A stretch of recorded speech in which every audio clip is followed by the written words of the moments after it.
But before I begin, I'd like to read our anchor verse for today. And this is taken from our gospel reading last Sunday, the Good Shepherd. So let me read this to you. I am the Good Shepherd. A good shepherd lays down his life for the sheep.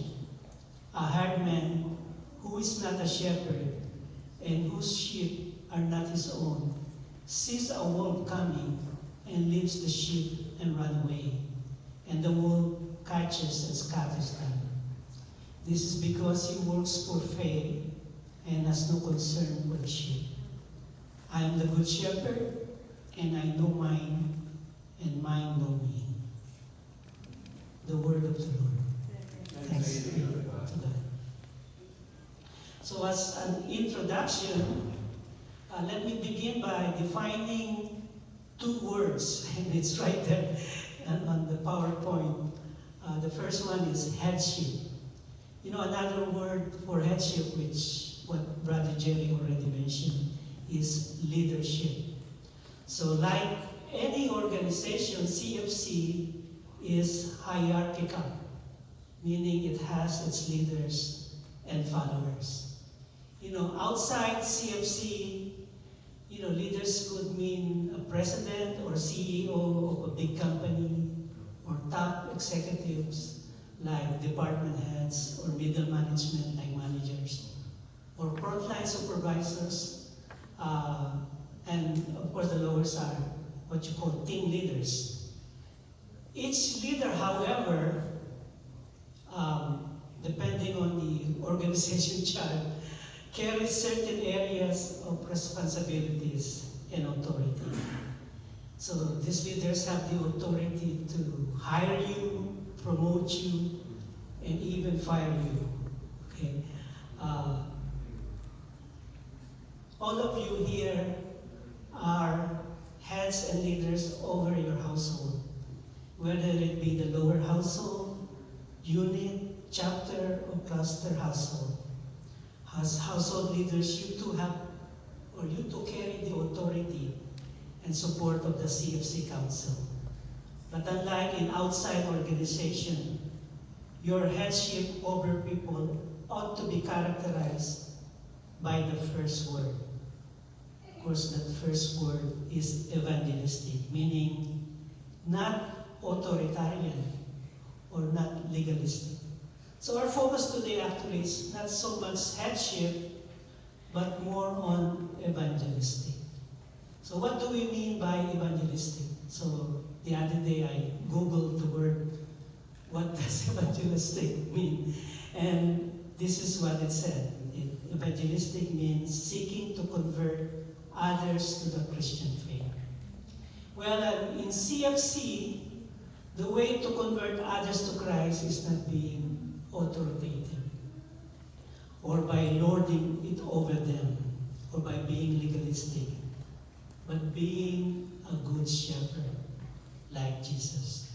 We read earlier from the anchor verse earlier, Jesus said, I am the good shepherd, and a good shepherd lays down his life for the sheep.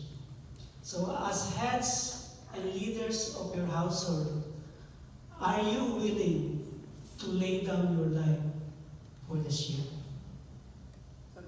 Sagot. I mean, it may not be literally, because that's probably too much to ask from us, but are you willing to die to yourself, little by little, just to be present with your household members? Like leading a household meeting, even though there's a Lakers game or a Dodgers game, so you forgo watching the game and instead conduct the household meeting. Like being patient, even though they don't attend the household meeting, or not even letting you know that they're not coming, no matter how many times you remind them. Like listening to their complaints and always questioning your leadership. I can probably give you more examples, but we'll save that for later. Another word for evangelistic headship is a term we are more familiar with. It's called servant leadership. You know what servant leadership means? For this, I'm going to go to the Gospel of Mark, chapter 10. So let me read this to you.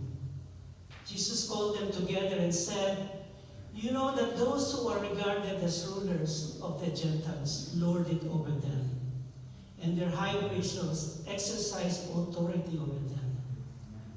Not so with you.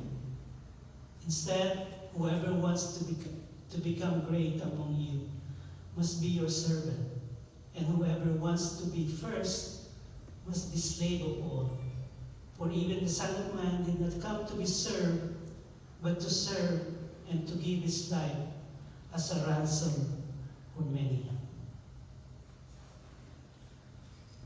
So in CFC, if you want to be a leader, you have to be a servant first. Like what it said in the Gospel of Mark, anyone who wants to be first must be the very last and the servant of all. Again, let me throw this question to you. What do we mean by evangelistic?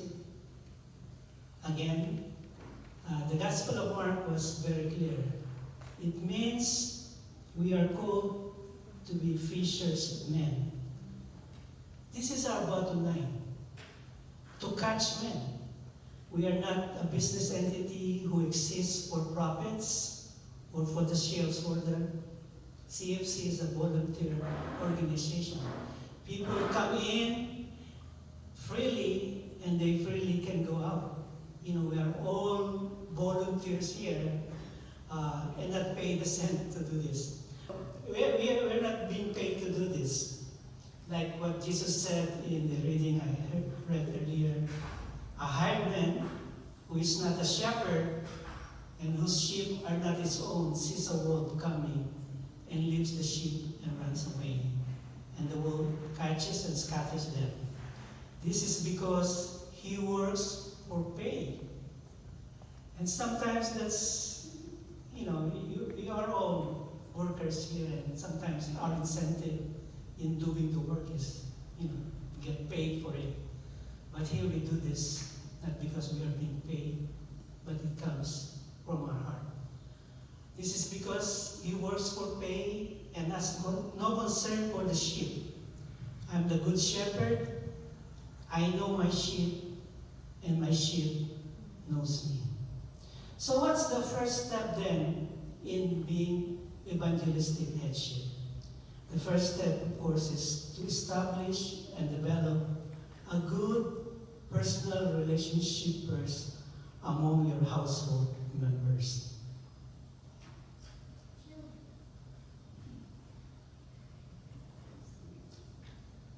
Again, I'm going to quote from our anchor verse. "The sheep hears my voice as he calls his own sheep by name and leads them out.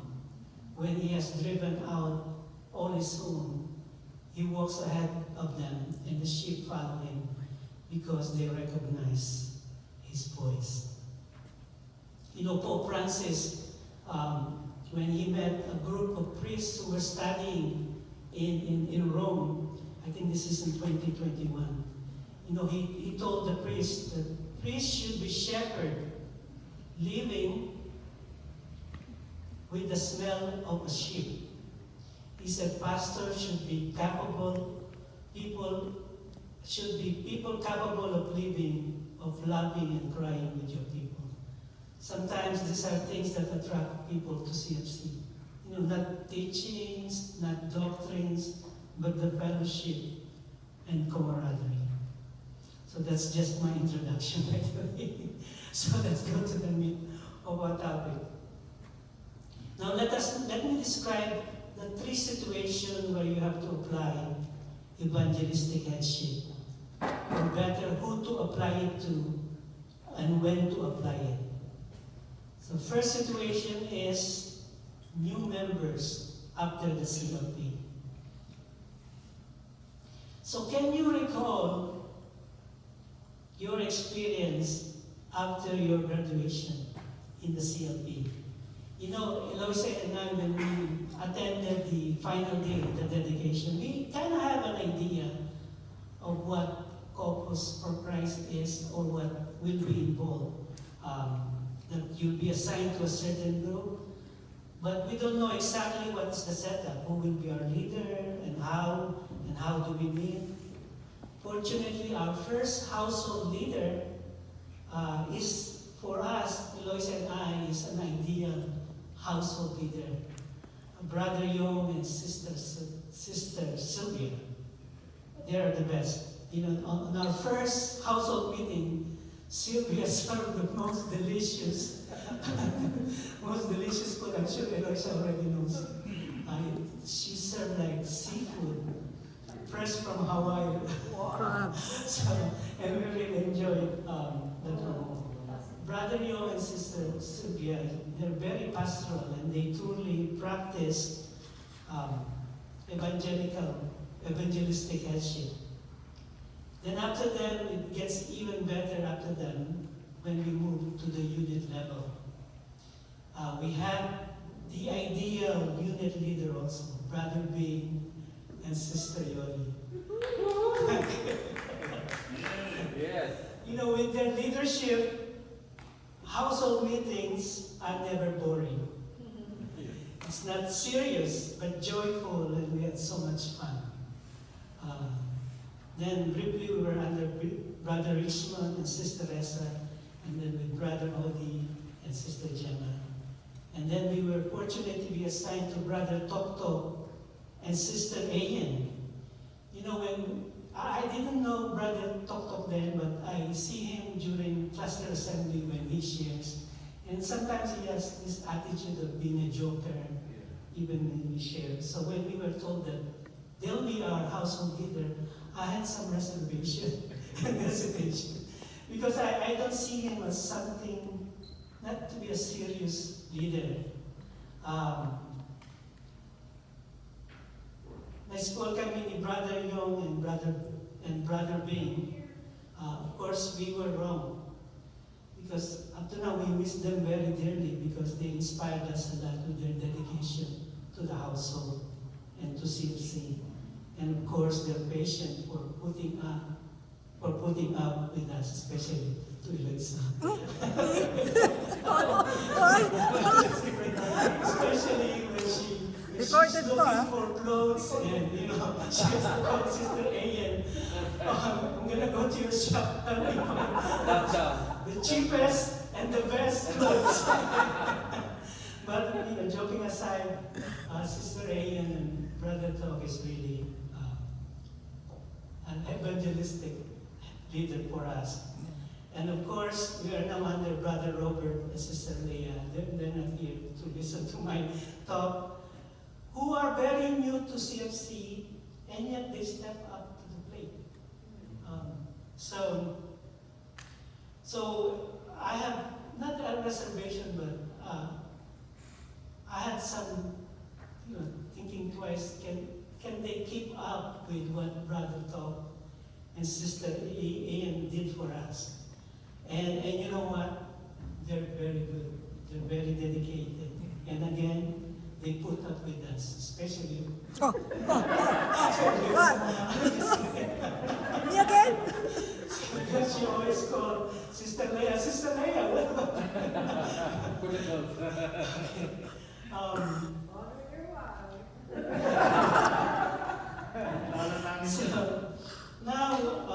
So these are for the new members after CLP. Now, can you imagine those new members after the CLP? Often, new CFC members are not immediately eager to be under headship, under somebody else. And a lot of times, this is a new situation for most of them. Most are used to answering to no one, especially in the States. We maintain our own independence. I do my own thing, don't bother me, but not in CFC. And why? Why are they had this attitude? Because there might be a difference in status of life. So you might have a rich member and not so rich household leader. So you might have a very educated or professional member and not so educated household leader. You might have a president of a company and you have a janitor as your leader. You might have somebody who knows a lot of the Bible being under the leadership of somebody who is not. Even a difference in age. You know, how can you imagine an old couple who is already set in his things being under a young couple? So these are the things that enters your mind after the CLP. And a lot of times, after finding out who their household leader is, they do not show up on the first meeting. So how do you deal with them? And convince them to at least try. So, you know. Second, new members after CLP are open new to understanding what God is all about. And they are new to the idea of belonging to a Christian community. For some members, this might be their first exposure to something related about God. You might have somebody who is not a practicing Catholic or away from the church for a long time. This is what I call a CEO Catholic. You know, not Chief Operating Officer. But these are called Christian and Easter only Catholic. Because they only go to Mass during Easter, during Christmas and Easter only. And you know it's Christmas and Easter when the church parking lot is full. Or I also call them KBL Catholic. You know, not Kilusan, Bagong Lipunan. Not that one, that's during Marcos time. I call them KBL, which means Kasal, Binyan, and Living Catholics. Oh my God. These are the only time they go to church. Or maybe they even belonging to a different denomination or religion. So some of them probably they join the CLP, they join couples, and they don't even know what they're getting into. And a lot of times, especially for the young, the young husband or for the even old husband, baka napilit lang si Mr. and Mrs. kaya nag-attend ng CLP. So akala nila puro fellowship lang, kwentuhan lang, hindi nila alam na you actually have to attend every week. So those are the first situation of evangelistic headship. Second one is those with questions, reservations, and doubts. You know what happens after CLP? Some do not experience full conversion during the CLP. What can you expect? 12 sessions is not enough. Although conversion and, we all went through the CLP, although conversion and transformation is the overall goal of the CLP, a 12-week session or even a shortened CLP 2.0 or an 8 session is enough to experience the full conversion. CLP is just the beginning of their life in Couples for Christ. We call CLP as a program, meaning it has an end and it has a beginning and it has an end. But being with Couple for Christ is a way of life. It has to be part of your life. You should not be double thinking, should I attend or not?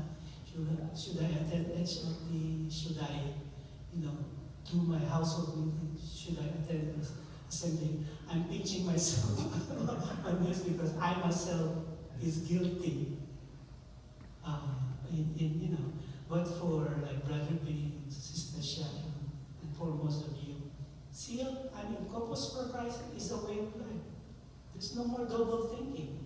When you say CLP, jump on the, jump. You probably ask, what floor? Because it's part of your life already. As a result, for new members, they do not yet fully appreciate the vision and mission and culture of Couples for Christ. So they probably have questions like, ano ba yung household meeting? Ano ba yung GMT? Ano ba yung assembly? Do we really need to attend all of this? Why do we have to raise our hand to do our prayer? Why do I feel forced to do individual prayers, especially for the new ones, isn't it? You know, when for the new ones, when you go through the cycle of who's going to pray, sometimes you're waiting for the husband to say the prayers. Why do I being forced to share my life? I'm not even good in the Bible, etc., etc. A lot of questions. So it will be natural for new members and even healthy to have questions. We should encourage them to openly ask about anything. Their question means they're at least interested. But we always be prepared to answer the questions and also the humility to admit if you don't know the answers. So some have reservations and doubts, and that can be normal too. Thus you need to draw them in and continue the process of evangelization. Amen.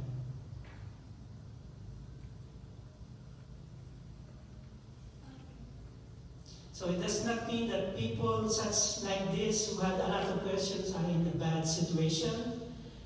They are just not used to their new life in the Lord. So it just takes time for these new members to become not just part, for these new members for CFC to become not just part of their life, but a way of life.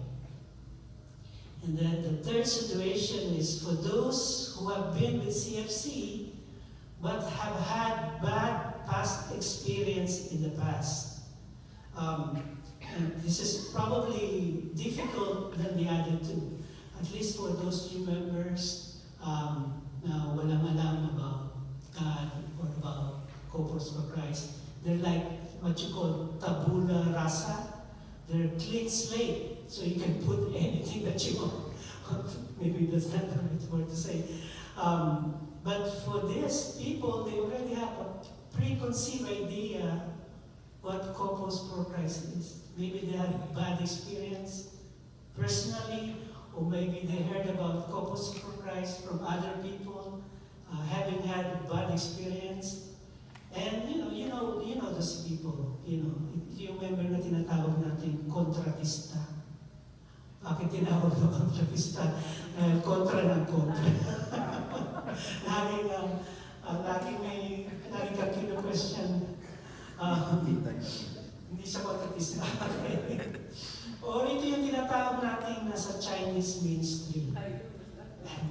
Ito yung nag-lie-low na at ngayon bumabalik sa Corpus for Christ.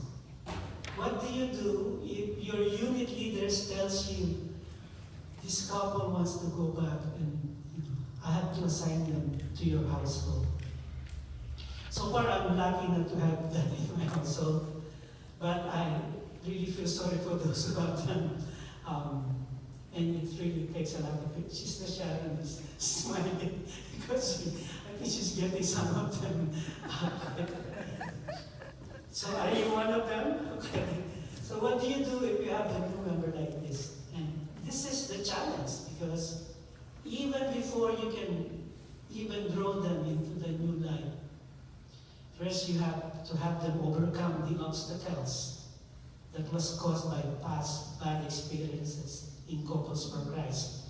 Rightly or wrongly, even if their experience is bad, really or not, you just have to be patient. You need to be able to take them where they are and help them make a healthy transition to your household. Alright, lagi akong late sa aking PowerPoint. So, let's go back to the third topic, the elements of evangelistic headship.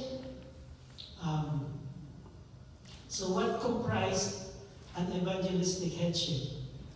Number one, your emphasis should be grace and patience, giving others the benefit of the doubt, just as Jesus is very patient to us. We have to return the favor to our household members. Your members are going to forget things sometimes or do things wrong.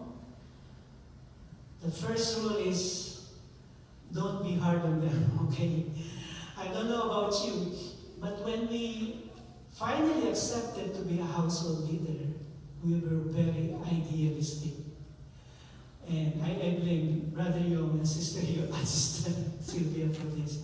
Because our first household, we really clicked. You know, in less than 2 years, I don't know, I think the chapter we're talking about our household, and in less than 2 years, each one of us was tapped to be a household leader. Because that's how good our household is. So when we finally accepted to be a household, we were very idealistic, thinking that we can copy, the camaraderie and the complete attendance of our household. Sadly, unfortunately, it did not work for us. I thought me knowing a lot of the Bible will probably encourage me to attend, but baliwala, baliwala sa kanila. So like I said earlier, we have members who don't show up, no matter how many reminders you send them, they won't even leave a note. Sorry Brad, hindi kami makakaten. So I'm sure these are your experience too. That they're not attending. Worse, COVID happened. So you lost that personal contact with them. And a lot of members, like I said, for new members, CFC is not just their priority. Their priority is family, of course, their work, or their rest. They want to rest, especially after a day, after the week. If your household is Friday, you just watch TV and sleep early. But hopefully, you're being patient and understanding within the word. We used to complain to Brother Talk and Sister Ayan. We suggested, we should just drop those members who are not attending, who are no longer attending, being absent for a long time. Because we were idealistic at the time. So, kalimutan na natin. So, alam yung advice ni Brother Talk and Sister Ayan. Let it be. Just keep sending reminders to them. Even though they don't reply. Because you never know, their situation might change, and there may be a time that they see a need to attend. So just be patient. That's what they keep saying. Just be patient. So we tried text, we tried Facebook Messenger, so all the tools that we can have. So far, 50-50. But like what they said, just be patient on them. I think I heard this expression, once a CFC is always, or CFC forever, I don't know. So, sometimes, I guess, once you're a CFC, that CFC is planted in your heart already. So, like I said, their situation might change, and sometimes that's what happens. They've been away for a long time, and then they realize they need gathering. They miss the fellowship and camaraderie of the brothers and sisters. Just be patient. Remember that this is all God's work, and He is the one who will finish the work in us and in them. So number 2, what's the second element of evangelistic? As shepherd, you must develop a relationship of trust and openness to your sheep. So how do you do it? I think we heard this earlier. You take a position of a servant for them. Take a position of a servant. Remember what I said earlier, anyone who will be the first must be the very last and the servant of all. They need to know that you are for them, that you are available to them anytime. And you express this openly and often. So let me ask you, how are you doing? A servant to your household member. How are you doing? So how do you do it? To be a servant. Of course, basic of all, you have to greet them on their birthday and anniversary. So that's the basic one. So do you pray over them, especially when they ask for prayers? Do you visit them? Do you ask them if they need anything? Do you keep tab on what's happening in their lives? Show them that your role is not to run their lives, but to guide them as an older brothers and sisters. And if they ask for advice, what do? You give it to them. And if they ask for money, give them to Brother Bing and Sister Yola. Okay ba? Okay. So it may take a while for them to establish a relationship of trust and openness. Because people, especially new members, are sometimes embarrassed to ask for help and to open up. We sometimes very proud tayo na we don't ask for help. So it may, like I said, it may take a while for this relationship to happen. So patiently work at it. Third one, set lower and pure standard. Having said that, this is not true with the corporate world. Okay? In the corporate world, diba? I think you're a supervisor or manager. In the corporate world, even before they hire you, they give you your job duties and responsibilities. And your performance will be based against these standards. And your performance will be rated on a regular basis, be it monthly, especially kung probation ka, diba? Quarterly, semi-annual, or annually. Not true with CFC. Do not intimidate them or force them with words such as this. As CFC member, you are supposed to attend all household meeting, cluster assembly, chapter assembly, etc., etc. And I expect you to be there and keeping attendance, like what sister is doing right now in the class. You have to register your attendance for today. Okay. Oh yes, you have to meet with them on a regular basis, but not to discuss their performance, but to ask them if they have any concern and how they're growing in their relationship with God. And speaking of concern, what you should be concerned most of all is basically only the standard of righteousness and good order. Just go to the most basic one. Focus on the necessary things only. And what is this standard of righteousness and good order? Have an acronym for this. WWJD. You know what that is? What will Jesus do? Parang ako na What will Jesus do? What will Jesus do? That's the most basic standard of conduct and good order. You don't need to set a lot of rules, but what will Jesus do in this situation? Which means what will Jesus, of course, setting lower standards and pure standard will also lead to less frustration on our part.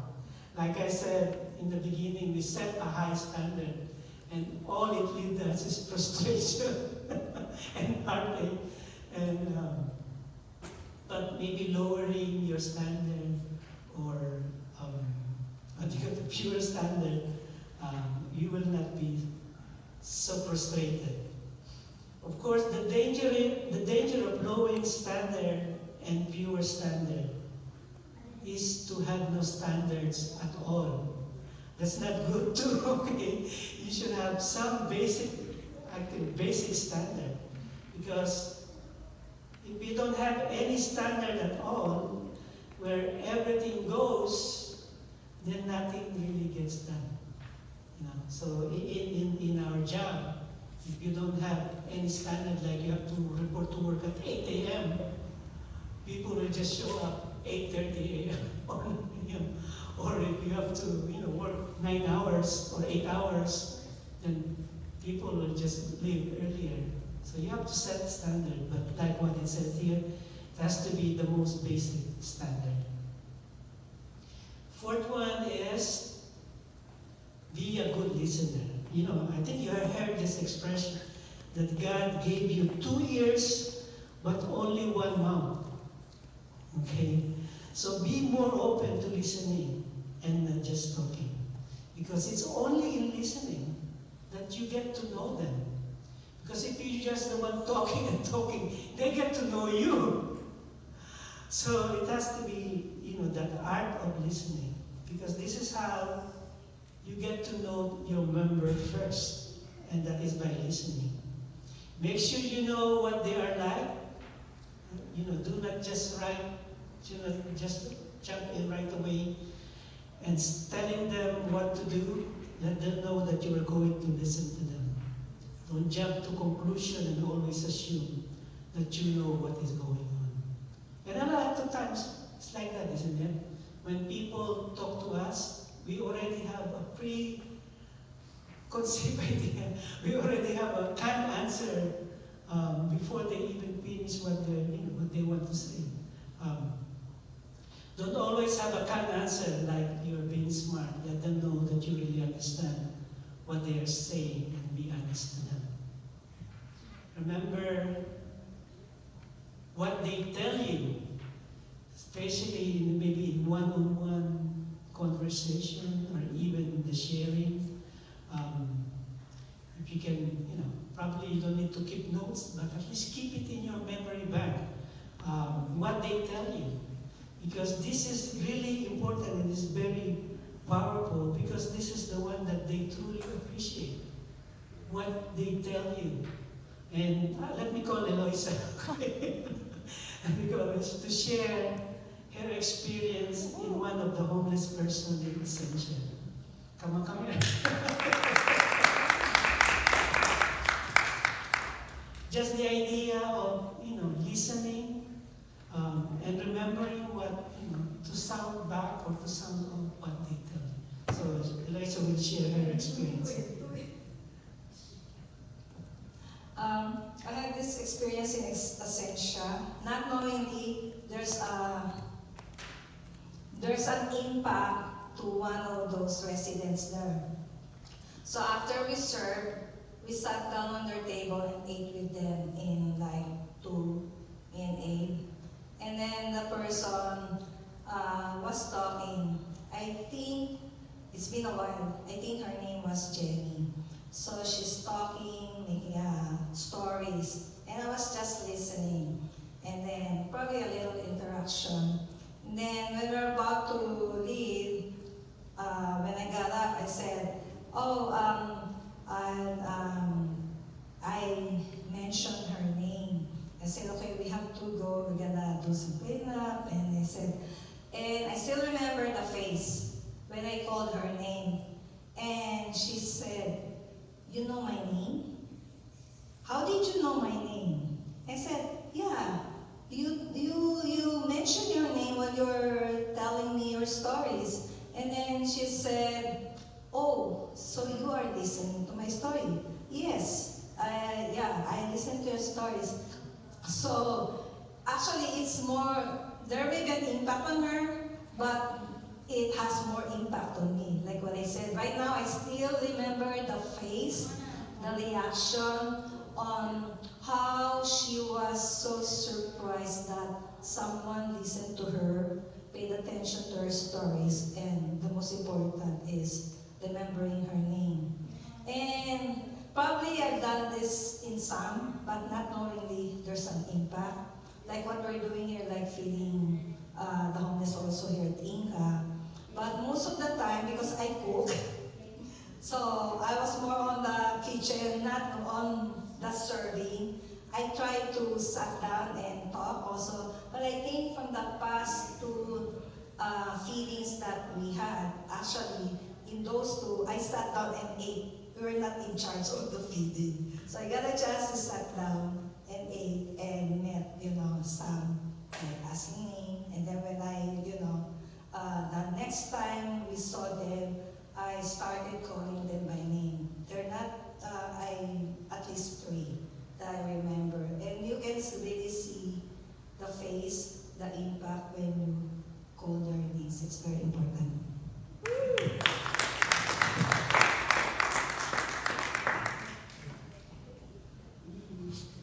Between the two of us, she has the empathetic heart. Because sometimes that's what we do. When people talk to us, sometimes we don't listen to them. Either what they're saying is not important, but in that situation, she said it made an impact on her, but I'm sure it made an impact to that homeless person. Because she gave her time and attention to that person. Like I said, you need to have an empathetic heart to do this, and you have to decide to do it. So when you're listening to your members, you have to put your whole attention to them. Number 5, offer more input in the form of brother and sisterly advice and wisdom.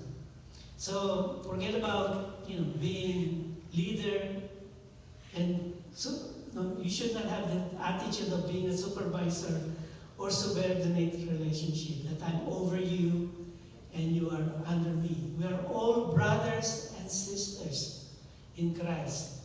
So what you do is, first of all, do not correct them too often. Like, lagi kang late eh. Naghihintay kayo. Hindi kami makapag-umpisa dahil wala ka pa eh. Kaya natidelay ang aming household. Or, your sharing is too long and it's not even connected to our topic. So don't correct them too often. Or, Brad, yung fellowship natin is too long. Alas 12 na ng umaga. So, laging Brad ang sinasabi ko, sister, you eat too much. Second one is, do not be anxious and defensive and pushy. Hear and try to understand what they are about. Be confident that things can be resolved. So you want your members to be confident in your ability to help them. So do not react as if their problem is too heavy and you don't show any interest at all. Okay, number 6, and the last one is, get a better understanding of where they are. Because it's only then, when you know their situation and where they are, that you can lead them in a new relationship with God and their new life in Corpus for Christ. So you can probably ask this question: what troubles them? What are their strengths and weaknesses? And what are their life?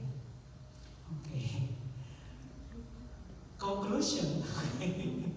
So remember that 3 situations I told you, or I described earlier. New member, those members who have questions, and those members who have bad experience. And I talk about the elements of evangelistic headship. By combination of patience, love, and dedication, you are breaking someone's lack of knowledge about God and Corpus for Christ. You're breaking away their hesitation and questions, or even their rebelliousness, or independent, or refusing to be under any headship. Because through your efforts, your household members will realize more and more how important they are to CFC and develop greater faithfulness to their life in CFC. Then and truly then, you have fulfilled your mission as evangelistic headship, because you were able to convert others to the Christ as fishers of men. Okay, that's all I have. Thank you for listening.